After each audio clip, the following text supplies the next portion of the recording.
Bonjour Sherazade, merci d'avoir accepté l'invitation pour le podcast de Mira, Boussole et Trajectoire. Merci de m'avoir invitée. Le sujet d'aujourd'hui, c'est le métier de back middle office, gestionnaire back middle office, parce que tu as quelques années dans ce métier. Je ne dirai pas le nombre d'années, comme ça personne ne saura ton âge. Merci Jennifer. Je t'en prie. Alors, est-ce que tu pourrais expliquer à ceux qui nous écoutent quel est ce métier ? Alors, le métier d'un gestionnaire back middle office, donc il est la clé, il a une connaissance des produits financiers, il a un aspect juridique, réglementaire des flux informatiques concernant les produits financiers. Donc on est l'intermédiaire, enfin je suis l'intermédiaire entre le back office, les commerciaux, et je travaille aussi avec les courtiers et les compagnies d'assurance. Du coup, tu as les deux casquettes, le Exact. back et le middle. Exact. Comme tu fais à la fois le back et le middle, les compétences sont différentes. Comme je disais tout à l'heure, il faut avoir déjà la notion réglementaire et juridique, connaître les produits financiers, notamment que ce soit de l'assurance vie, du PER ou des SCPI. PER, produit retraite. Voilà, PER, produit retraite, de l'assurance vie, donc je pense que tout le monde connaît. Produit préféré des Français. Voilà, et les SCPI, donc tout ce qui est placement immobilier. Ça englobe beaucoup de compétences finalement. Exactement. Du commercial donc j'ai touché aussi un peu à tout. Du commercial aussi. Et le commercial aussi, effectivement. Donc avant, j'étais une ancienne commerciale. Un peu bras droit des CGP quand ils n'ont pas forcément... Exactement. Donc voilà, moi je suis l'intermédiaire entre le courtier et les compagnies et en même temps donc le back office. Alors si on supprime le poste de back middle, est-ce que la compagnie, le courtier, le CGP peut s'en sortir ? Parce que finalement, c'est un métier de l'ombre que personne ne connaît. Oui. Quand on demande, par exemple, on fait un micro-trottoir, on va demander aux gens, c'est quoi le métier de back middle ? Oui. Qu'est-ce que c'est ? Alors, personne ne sait. Oui, c'est clair, je suis d'accord avec toi. La personne qui gère middle office, elle est un point essentiel entre le contrôle et le suivi des dossiers. Il est important et primordial. Ah oui, donc, si tu l'as pas, le dossier peut pas être enregistré. Il est enregistré, mais après la vie du contrat, donc c'est là où le middle office intervient, c'est d'avoir le suivi du dossier et voir soit avec le courtier ou la compagnie si effectivement il y a des incohérences, soit dans l'enregistrement, soit dans des informations qui n'étaient pas du tout conformes à la souscription dès le départ. Si on part de ce principe-là, ce n'est pas du tout un métier plan-plan ? Non, pas du tout, parce que moi, avant, j'étais gestionnaire back-office, et là, je suis passée responsable middle office. Donc, en plus, il y a de l'évolution professionnelle. Exactement. Donc, il y a le commercial, donc les dossiers de souscription arrivent à mon niveau à moi, donc moi, je contrôle tout ce qui est conformité, réglementation, les besoins du client, donc je vérifie tous les dossiers contractuels, notamment le bulletin d'adhésion, la CNI, le RIB, etc. Ensuite, dès lors où j'ai vérifié tous ces dossiers, je l'envoie au back-office afin qu'ils puissent l'enregistrer. Et derrière, donc, je revérifie si tout a bien été enregistré et qu'on puisse avoir le dossier, les conditions générales, etc. Oui, le bon enregistrement. Voilà, le bon enregistrement. Et vérifier les bons fonds, qu'il n'y a pas eu d'erreur aussi sur les fonds. Oui, exactement. Voilà. Donc, en plus, c'est un travail très, très, très important. Oui. Parce que s'il y a une erreur qui est faite... Oui, ça a un impact sur le client. Sur le client. Exactement. Et donc, finalement, pour protéger correctement l'épargne des Français, parce que c'est de ça qu'il s'agit. Oui. Si on veut protéger correctement l'épargne des Français, il faut que le back et le middle soient compétents. Exactement. Il faut qu'on puisse faire confiance à ces gestionnaires-là. Oui, exactement. Est-ce qu'aujourd'hui, on peut apprendre ce métier-là sur le tas, en sachant que c'est ce qu'on faisait encore il y a 15 ans en arrière ? On apprenait ce métier sur le tas. Est-ce qu'aujourd'hui, pour toi, on peut encore apprendre sur le tas ? Ou vraiment, quand on a des connaissances, on a fait une formation, c'est quand même plus facile derrière. Alors pour moi, il est primordial d'avoir une formation parce qu'on touche à l'aspect financier des citoyens, on touche à des fonds financiers qu'on doit maîtriser et connaître, notamment des arbitrages. Donc effectivement, il est primordial d'avoir une formation, c'est une plus-value pour exercer ce métier. Et aujourd'hui, c'est vrai que la formation, elle n'est pas forcément mise en valeur. Beaucoup de compagnies, tu dois le savoir, c'est difficile de recruter des gestionnaires. Exactement, c'est difficile de recruter des gestionnaires. De toute façon, sur le travail, une personne qui n'a pas été formée, on le détecte tout de suite, hein. Oui, c'est Voilà. vrai que c'est un métier, on ne peut pas faire semblant. Si on n'est pas Non. compétent, Non, ça se voit tout de suite. oui, exactement. Et la personne, elle est quand même soumise Il faut à avoir une certaine technique et puis attention, on est sujet à une réglementation qui est quand même très stricte. AMF, Donc ACPR. voilà, exactement. On ne doit pas faire n'importe quoi. Et puis quand même, c'est des produits financiers. Tu viens juste de résumer parfaitement le fait que c'est un métier important. C'est pas un métier plan-plan. C'est pas un métier qu'on peut se passer finalement. Et il faut vraiment avoir des gens compétents. Exactement, Et en ayant des gens compétents, on protège l'épargne des Français. exactement.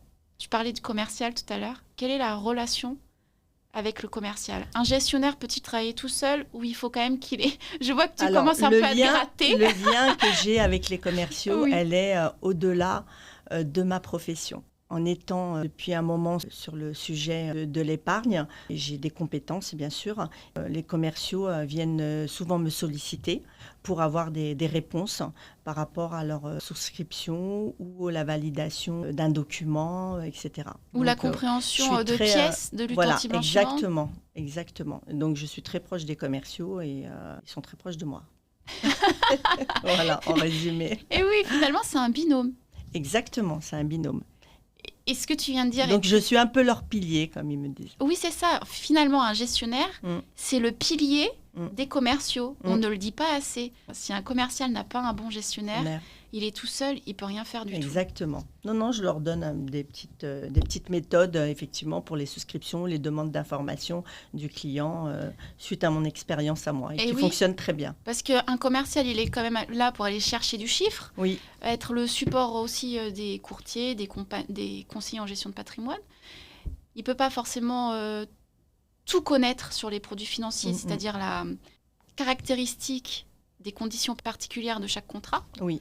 Donc c'est vrai que gestionnaire, c'est facile. Ah oui, on le fait tous les jours, c'est pas quelque chose qui nous échappe. Non. Et puis après, il y a des situations où on apprend. Il y a des situations qui sont rarissimes, mais on apprend et puis on essaie de trouver des solutions pour justement clôturer le contrat. Et un bon service de gestion, ça se passe comment ?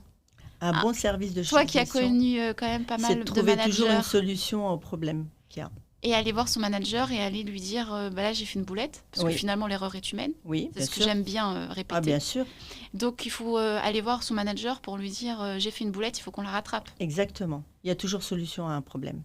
Parce qu'on a tous quand même connu ça. Oui. Le gestionnaire qui ne dit rien, qui cache la boulette, et quand il part en vacances, on le découvre. C'est horrible. C'est vrai, ça nous est tous arrivé. Mais vaut mieux effectivement en parler à son manager qui peut trouver une solution. Et le lien, il est important. C'est vraiment... Le gestionnaire, c'est un pilier avec tout l'entourage. Tout l'entourage. Oui. Et finalement, t'enlèves le gestionnaire, il n'y a plus personne. Ça, c'est clair. Hein. Comme je disais tout à l'heure, moi, je suis un intermédiaire entre la compagnie et le courtage. Donc, le courtier a confiance en moi. Il me demande des documents. Il a besoin d'informations précises. Donc là, moi, j'interviens pour la relation avec la compagnie pour avoir des informations, pour pouvoir répondre au courtier. Parce qu'on est là quand même pour le satisfaire et lui donner une réponse rapidement. Et puis si surtout que tu es trop lente pour répondre, si un gestionnaire est trop lent pour répondre, au final c'est le client qui n'est pas satisfait. Non, c'est clair. Donc finalement la satisfaction client, elle passe par le gestionnaire aussi. Oui. Ah bah moi je suis je suis un pitbull. Hein. Tant que j'ai pas résolu l'affaire, je lâche pas. C'est ça, un bon gestionnaire, il lâche rien. Non. Tant que ça s'est pas résolu, non, je lâche pas. Alors tu parles des compagnies d'assurance. Oui. Quel est le lien, le gestionnaire, pour ceux qui nous écoutent? Qu'est-ce que fait le gestionnaire finalement dans cette histoire avec la compagnie d'assurance? Donc la compagnie d'assurance, on peut avoir des instances sur des dossiers de souscription. On a le lien avec les partenaires, à savoir le pourquoi, le comment. Essayer de trouver une solution par rapport aux instances et de la régler assez rapidement. La relation est tout aussi importante avec la compagnie qu'avec... Ah oui. On est obligé d'avoir une relation avec la compagnie. Si un courtier, il y a un document qu'il ne maîtrise pas ou il manque des informations, qui peut être blocus, soit moi, par rapport à mes compétences, je réponds, ou soit je suis obligée d'intervenir auprès de la compagnie pour avoir cette réponse-là. Est-ce que c'est un vrai sujet, la lutte anti-blanchiment d'argent? avec les justificatifs de fonds. Oui, elle Est-ce est que vraiment importante. un bon gestionnaire, normalement, il est censé faire passer le On dossier met- nickel chrome? Exactement, on maîtrise, on n'a pas ce sujet-là. Et on a une vérification PPE, on a un logiciel qui vérifie les sanctions GEL et le PPE, donc automatiquement, on le met au contrat. PPE, personne politiquement exposée. Exactement. Et les sanctions GEL. Systématiquement, quand je vérifie un dossier, je vérifie aussi si la personne elle est politiquement exposée ou la sanction GEL les avoir. Et c'est là où on s'aperçoit que vraiment, on ne peut pas apprendre sur le tas. Parce que si on fait une boulette, ça peut même rejaillir sur l'image de la société. Ah oui, oui, bien sûr, le blanchiment d'argent, effectivement, c'est... Pas le droit à l'erreur. Non, non, non. C'est pour ça qu'on regarde vraiment le patrimoine du client, combien il veut investir, combien il gagne. Ça englobe tout son patrimoine.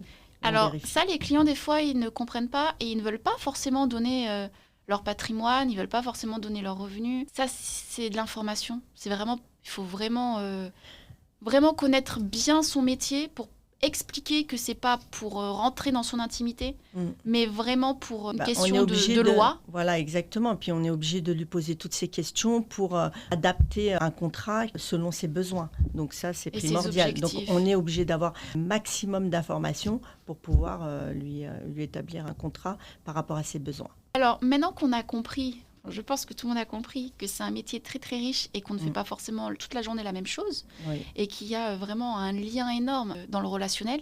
On n'est pas tout seul derrière son bureau. Ceux qui aiment parler, par exemple, ne peuvent que s'épanouir dans ce travail-là. Quels seraient les inconvénients de ce métier? Peut-être un peu de pression au mois de décembre? Oui, ça c'est clair. D'enregistrer tous les dossiers de souscription avant la fin de l'année. Tu as entendu le mois de décembre, tu t'es mis à rire.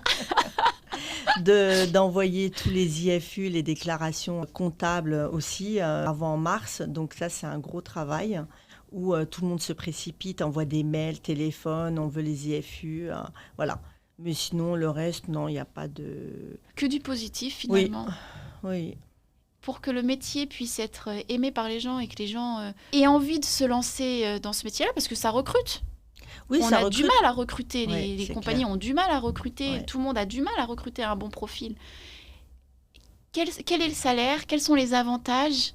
Est-ce que c'est vraiment intéressant ou les gens ne vont pas vers ce métier-là simplement parce qu'il est inconnu au bataillon? Parce qu'il est très technique.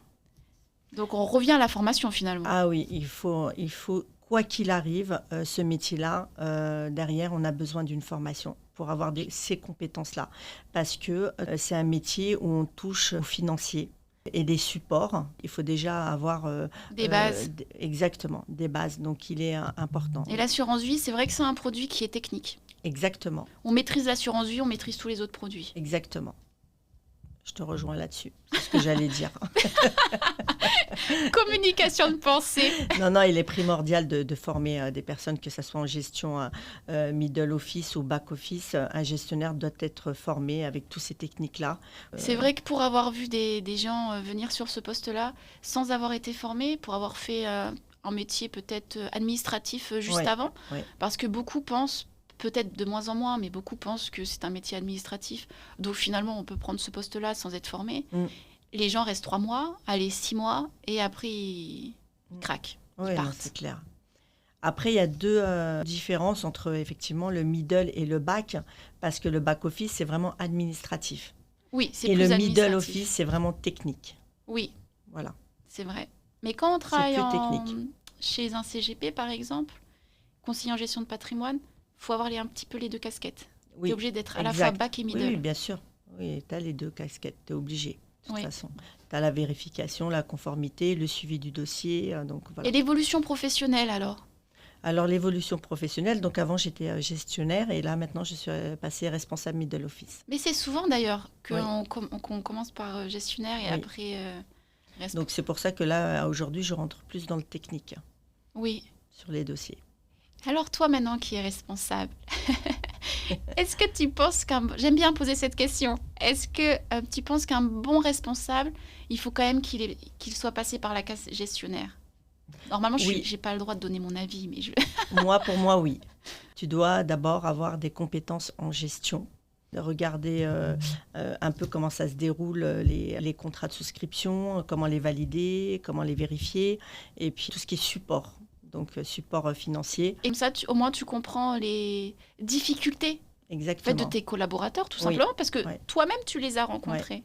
Après, moi, mon métier, il est un peu complexe parce que je travaille avec plusieurs compagnies. Donc, c'est plus compliqué parce que toutes ces compagnies, elles n'ont pas les mêmes règles de souscription, Oui, notamment pas les mêmes documents. Donc, Oui. Je jongle. Bon, maintenant que je maîtrise très bien, je jongle. Mais une autre personne qui sera à ma place, je ne sais pas si elle y arrivera autant. bah, au début, alors mon avis personnel, si tu as les bases, tu connais le métier, Ouais. tu connais, Oui, tu vas mettre un petit temps d'adaptation pour connaître les produits des différentes entreprises. Mm. Par contre, si tu n'y connais vraiment pas, enfin si tu n'y connais rien du tout, et que tu débarques dans le métier, oh, t'es perdu. Ah oui, effectivement. Parce que dès lors où on travaille pour une compagnie, par exemple, je nomme Swiss Life ou Abeille, c'est que leurs produits. Nous, on est grossistes en courtage. On propose plusieurs compagnies, plusieurs produits, et il faut vraiment une adaptation là-dessus, sinon tu t'y perds. La personne, par exemple, qui souhaite travailler dans un cabinet en gestion de patrimoine, le CGP, il est souvent en architecture ouverte, il va pouvoir proposer des SCPI, des assurances vie, et à chaque fois, pareil, c'est des contrats, ok, la même enveloppe, Oui, mais pas les mêmes produits. non, pas du tout. Tu dois effectivement le maîtriser. Même aujourd'hui, moi qui a 10 ans sur la partie gestion patrimoine, aujourd'hui, j'apprends aussi encore. Ah oui, parce que les lois, il y en a tous les ans, il y en a une nouvelle. Effectivement. Donc, L'âge à la souscription, le versement qui est limité, enfin, il y a plein de détails qui rentrent en compte et qu'on doit aussi maîtriser et et apprendre. puis finalement, c'est un travail qui est professionnellement, qui est sympa. Mm. Et en plus, ça aide dans la vie de tous les jours. Exactement. Pour revenir à l'évolution professionnelle, donc on peut être commercial, on peut passer gestionnaire, Mhm. on peut commencer par du bac. Oui, Une fois qu'on fait du bac, on peut faire du middle. exactement. Et après, on peut être aussi responsable. Oui, Et si on veut partir en conformité, dans une compagnie, on peut aussi. aussi, bien sûr. Et toujours une formation. Toujours une... Oui, Avec une formation, on peut tout faire. c'est vrai. Et c'est vrai que c'est un métier où tous les 3-4 ans, les gens Oui, souhaitent hein. évoluer. Oui. Et ils Même ont la aujourd'hui, possibilité. moi, j'aimerais bien avoir une formation.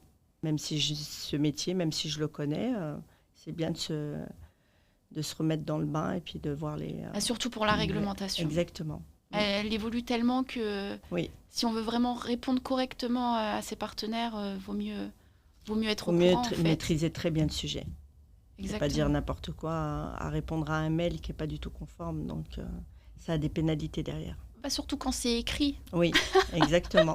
Alors ça, c'est une erreur de bleu. Et ça, une formation, on l'apprend. Oui, On n'écrit rien si on n'est pas sûr. oui. Il faut toujours se renseigner avant de d'écrire. Et Ça, je l'ai appris. Parce que tu n'avais pas eu de formation à la base. C'est un métier quand on débarque. Mm. Je rigole parce que ça me rappelle des vagues souvenirs. C'est un métier quand on débarque, qu'on apprend sur le tas. Mm. Vraiment, les erreurs qu'on apprend, elles marquent. Oui. c'est Elles vrai. marquent. Parce Non, que non, elle marque. elles ont des vraies incidences. Oui. Elles ont vraiment des vraies Ah incidences. oui, moi qui étais commerciale, quand je suis arrivée au bac office, je ne connaissais pas du tout. Donc, effectivement, j'ai appris sur le tas les produits, les fonds. Je me suis formée moi-même. Oui, bah, malheureusement, c'est un Mm. peu ce que tout le monde subit, entre guillemets, aujourd'hui. Mm. Ouais. Et c'est pour ça que c'est difficile de recruter, parce que les gens, ils se disent, je connais pas. Une fois qu'ils y vont quand même, au bout de 6 mois, ah non, Ouais. mais je peux pas, j'en ai marre, je craque. Ouais. C'est vrai qu'à ce jour-là, j'ai fait la formation niveau 1, donc j'ai fait les 150 heures. Hein, et tous les ans, on fait la DDA, 15 heures. Oui, mais d'ailleurs, Donc, permettre, c'est réglementaire, c'est obligé. Oui, c'est réglementaire, c'est obligé. C'est bien parce que ça nous remet un peu Voilà. à jour certaines fonctionnalités, soit qu'on oublie ou... Une petite piqûre de rappel, c'est toujours... Oui, toujours. Comme toujours. la conduite, hein, tout le monde devrait repasser son code au bout de 10 ans. Ah bah, tu 10 vas ans, pas te faire 15 ans. des amis, là. Est-ce que tu mets un âge réglementaire aussi ou pas? Oui, aussi. Alors, on a vu toute la partie évolution professionnelle et après la partie salariale. Quand on travaille dans un groupe, Oui, au-delà du salaire, oui. il y a quand même des petits avantages qui sont sympas, non? Oui. Après, en privé, on Là, a c'était plus un vrai oui. Oui, on a quand même des avantages en privé. On a la prime d'intéressement et de participation.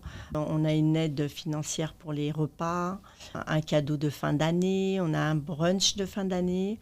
On a des cartes cadeaux 2 fois dans l'année. Donc voilà, oui, il y a des avantages. Pour Noël, Oui. pour les vacances scolaires, Oui. enfin les grandes vacances, les Un vacances peu de d'été. tout. Oui. Dans la société, c'est très convivial. Tout le monde se parle. Il y a une bonne ambiance. Donc, Bah, ça se c'est un passe métier où on est obligé d'avoir une bonne ambiance dans les Oui. bureaux parce Oui. que tout le monde doit se parler. Mm. Si par exemple on a oublié ce contrat-là, quel est le minimum de versement? On va aller demander à son voisin. C'est clair. Donc c'est vraiment un métier d'entraide. Oui, et puis le gestionnaire middle office, il doit être ouvert à toute discussion. C'est hyper important, même pour le commercial, parce que le commercial, il doit être à l'aise quand il a fait soit une boulette, soit il veut avoir une confirmation par rapport à une demande. On doit être ouvert au commercial et l'aider sur son plan d'action aux souscriptions. Ah mais un bon gestionnaire, il a quand même aussi un peu la casquette commerciale, non? Bien sûr, moi j'étais une ancienne commerciale, donc ça, je l'ai, la casquette. Oui. Pendant 15 ans, j'ai fait commercial, donc je l'ai. Et au moins ça prouve C'est un atout, hein. qu'on peut toucher à tout. Oui. Enfin, il y a une vraie évolution professionnelle. J'ai commercialisé tous les produits, donc je maîtrise aussi les produits.